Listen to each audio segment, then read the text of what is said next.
Welcome, fellow freaks, geeks, and nostalgic peeps, to my channel, Slime and Slashers, where, yeah, we talk about everything from Nickelodeon slime to horror movie slashers, but plenty of stuff in between, including books. But today's video is not just about books, it's about a freaking game, and to be specific, a TBR game that I have developed using Uno cards, because I love Uno. It's like my favorite game of all time. So guys, what is my game? Well, stay right where you are, strap in, and we'll go to the short intro, and then when we come back, we will talk about the rules of the game.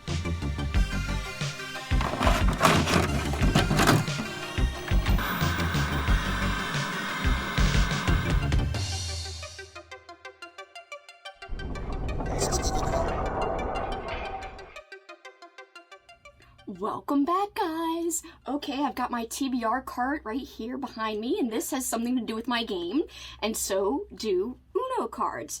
Alright, so this is what we're going to do. I'm going to kind of try to explain the rules, but it's easier if I actually play it and show you guys.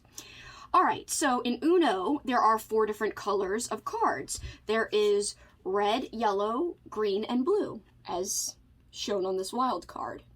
That's the suits of all the cards in here. Alright, so what I did was, these are my TBR shelves. This row in the back, and you can't really see it, but the second row, and the second row in the back as well. So I assigned each row a color, and so just to give you guys an idea of how I did this, or I used my magnets to help me remember which is what. And also I have my rules written down here on my computer, so that's why I'm looking at it. But, so my Jaws little shelf, because Jaws is written in red, this is for red. And then, let's see, I know on my other side it is blue, and I've got a Teen Witch magnet on the other side, so that's the blue shelf. So yeah, the top is red and blue, and then the second shelf, the one facing me right now, there is a yellow Camp Anawana, which is an old Nickelodeon show, magnet, and so that's my yellow shelf. And then on the back, on the second shelf, I have a Leprechaun, the movie magnet, and that'll be my green shelf, because, you know, Leprechaun's green, St. Patty's Day, whatever. Anyway, so all the colors are represented, and I do have more books than this just on my TBR, but these are books that I'd really love to get to. The top 2 rows are vintage books.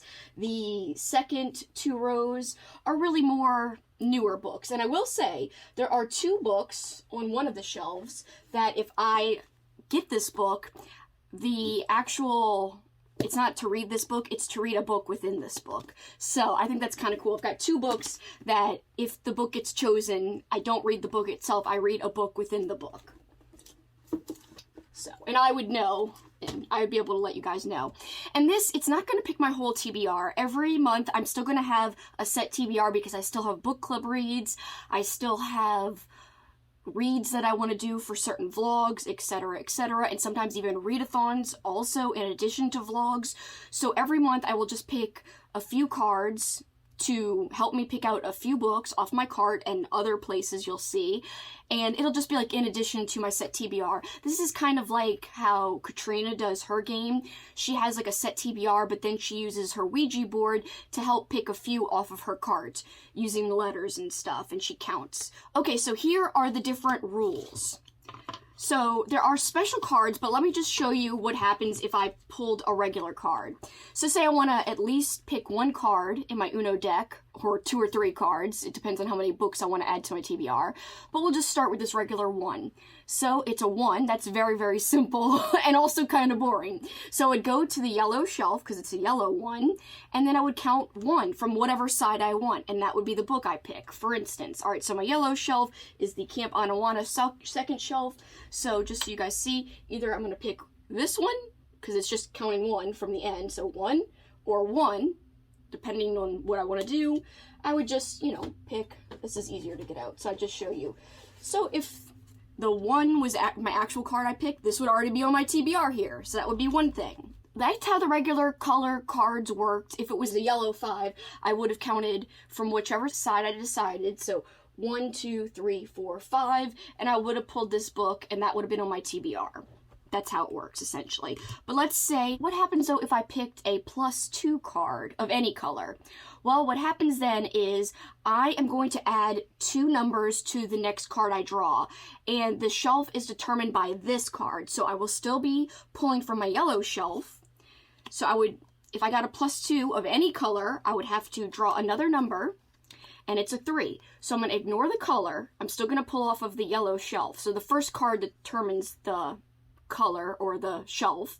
I'm just going to add 2 to 3, and that makes 5. So I would count, which was my example, was a 5 yellow, which I just gave you guys. Yeah, I would have count from either side 5 inwards. And that would be on my TBR. So that's how the +2 works of any color.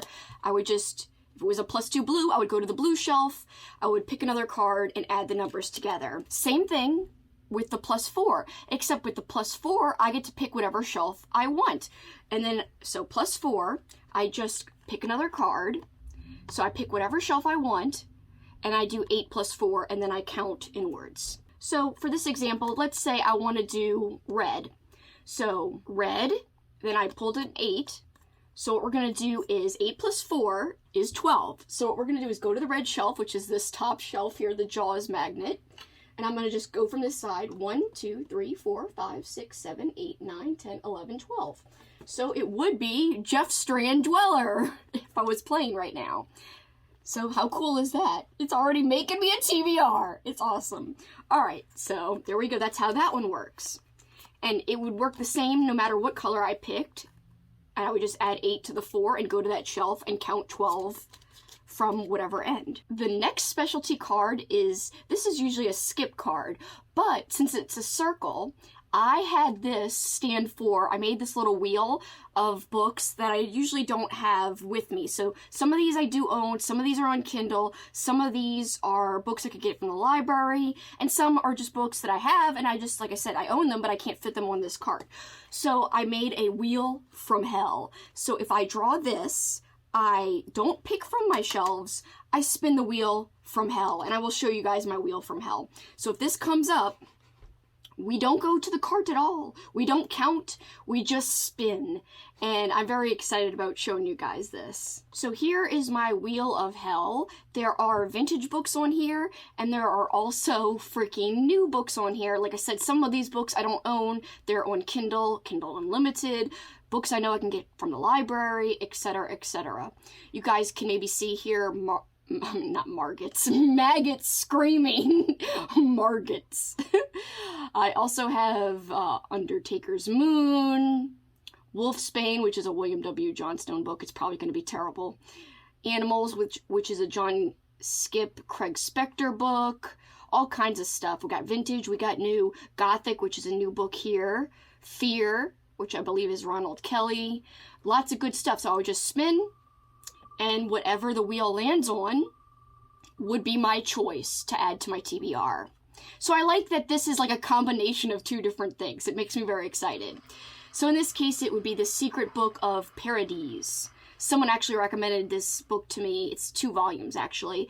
They recommended this to me in a comment, and I actually bought it off of eBay for a not too bad price. So, all right, yes. Skip means the wheel from hell. Next specialty card is the reverse card. These come in all colors, but if I pull a reverse card of any color, just like if I were to pull a skip card of any color, it all means the same thing. The colors in these specialty cases for the skip and the reverse do not matter. So if I pull any color reverse card, I do not have to pick off my TBR card. I have to pick off of one of my 23 in 2023 lists. I say one of because I have 2 23 in 2023 lists. I have a newer horror books 23 in 2023 and a vintage horror book 23 in 2023.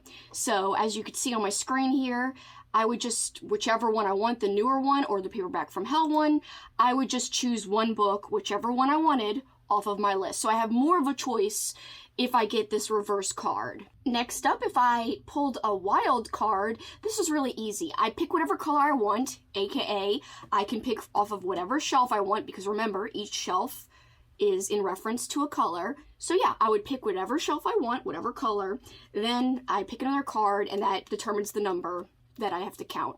So say I want to do my blue shelf, which is this top shelf here.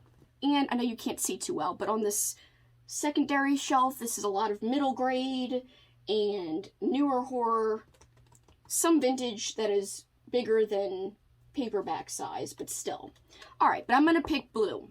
So blue, and then if I was playing the game for real, I would pick another color, and it's a 2. So I would go from either end, and I don't really want to see, so I'm just going to go, like, because I could easily, like, when it's such a low number, I could easily just choose, but I'm going to go from this side and choose the second book, so 1, 2, and that would be Destiny's, I almost said Devil's Carnival, Destiny's Carnival, which, God, this is a gnarly cover. Awesome, huh? Yes, yes, yes. Alright, and finally, the Uno deck that I used to make this game actually had 3 fill-in-the-blank cards and 1 swap card. So I crossed out, usually you would swap hands if you were playing the actual Uno game.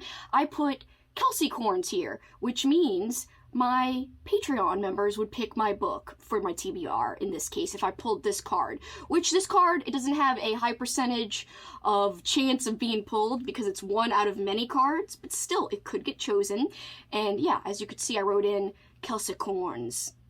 And that means my Patreons, that's what I call them. So that, the other 3 are completely blank, and I wrote my own things in. So if I chose any one of these, I would just follow the instructions. This one says, pick a friend's book rack. And I've got a list of, I think, 18 books that 12 friends recommended me, so I would just pick a book off of that list for that one. This one says non-horror book. I also have a list of non-horror books I want to read in 2023, so if this one were to come up, I would pick off of my non-horror book list, any book I would want off that list. And finally, a prompt generator. There is an online prompt generator that you could use for free. It literally just generates you a reading prompt. And so I would get a prompt, and I would have to follow that prompt and, you know, successfully complete it. Or pick a book that completes it, I should say. So that's it. That's all my customized cards. Kind of, I think it's basic, but at the same time, it might seem complicated. But once you see me actually sit down and play it, I don't think it's too hard to understand. And the best thing about using cards is you don't have to have an overhead angle like a board game. But say that what I just did was for real. The 3 I would have ended up with was, oh wait, I actually didn't put this card back. It would have been Spirit Hunters, Dweller by Jeff Strand, and Destiny's Carnival. So 2 more vintagey books. This one's not that old. Dweller's not too old. And a newer middle grade book. So very, very cool. I would have added this to my TBR. I think this game is going to be a blast, and I'm so excited that I'm not going to get like 20 possible additions to my TBR every month. It's literally whatever amount of cards I choose to do.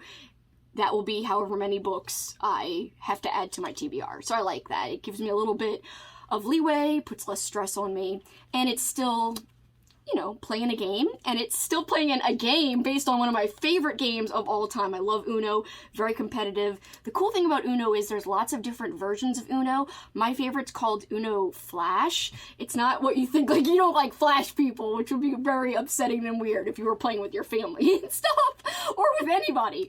But Uno Flash, it's like this board, and it lights up. You light up where you want to play on it, and you have like 6 seconds, your little light blinks, and you've got to put your card down. And one of these specialty cards is like a slap card, and everyone has to rush to slap their buzzer, and whoever slaps last has to pick 2 penalty cards, like, so they have to add to their deck, essentially. I love it. I love it. That is the funnest game. It goes for like a ton of money on eBay if you look it up. I still have my game of that, but I have to make sure that I didn't leave the batteries in it, because if that game stopped working, I would cry, because I love that game. It's my favorite game to play at parties, or if I ever have a game night, which I hardly ever do, because none of my in-life friends and family really enjoy games like I do. I freaking love games, especially Uno, like I said. Alright guys, that is enough yammering on about awesome, badass, old school games like Uno. That is it for me. I want to thank you guys for joining me, for learning a little bit about my TBR game. Do you like it? Do you think it is manageable? Do you think it makes sense? Are you a little confused? I hope not. I hope I explained everything well. It makes sense to me. I'm like, hell yeah, I can do this. So I hope you guys enjoyed. Leave comments below about what you think of it. And like I said, that is it for me. Till next time, guys, you know what you can do. keep on killing it. Bye, guys.